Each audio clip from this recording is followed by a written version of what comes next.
कई हिंदू पौराणिक कथाओं का जन्म देवताओं व असुरों की शत्रुता से हुआ है। असुर बहुत निर्दयी व क्रूर होते हैं तथा इनका काम धरती पर बुराई फैलाना है।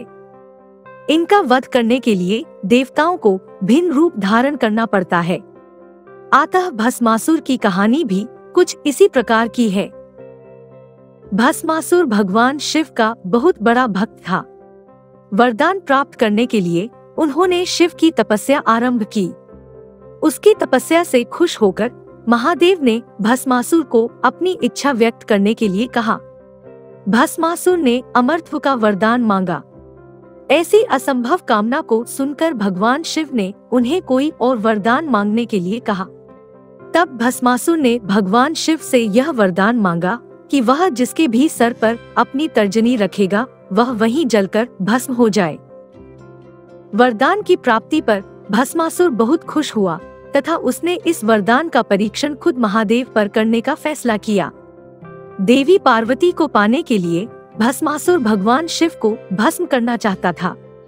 इस प्रयास में भस्मासुर जैसी ही भगवान शिव के सर पर अपनी तर्जनी रखने जाता है, भगवान शिव गायब हो जाते हैं।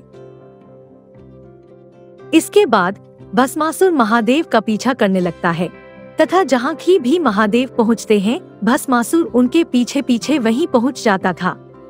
स्वयं द्वारा उत्पन्न की गई समस्या से छुटकारा पाने के लिए भगवान शिव विष्णु के निवास स्थान पर पहुँचते हैं। महादेव की समस्या को सुनने के बाद भगवान विष्णु उनकी मदद करने के लिए तैयार हो जाते हैं। इस समस्या को सुलझाने के लिए भगवान विष्णु मोहिनी का रूप धारण करके भस्मासुर के सामने प्रकट होते हैं।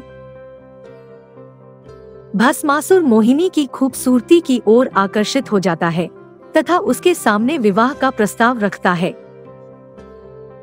मोहिनी विवाह करने के लिए भस्मासुर के सामने नृत्य कला को सीखने की शर्त रखती है।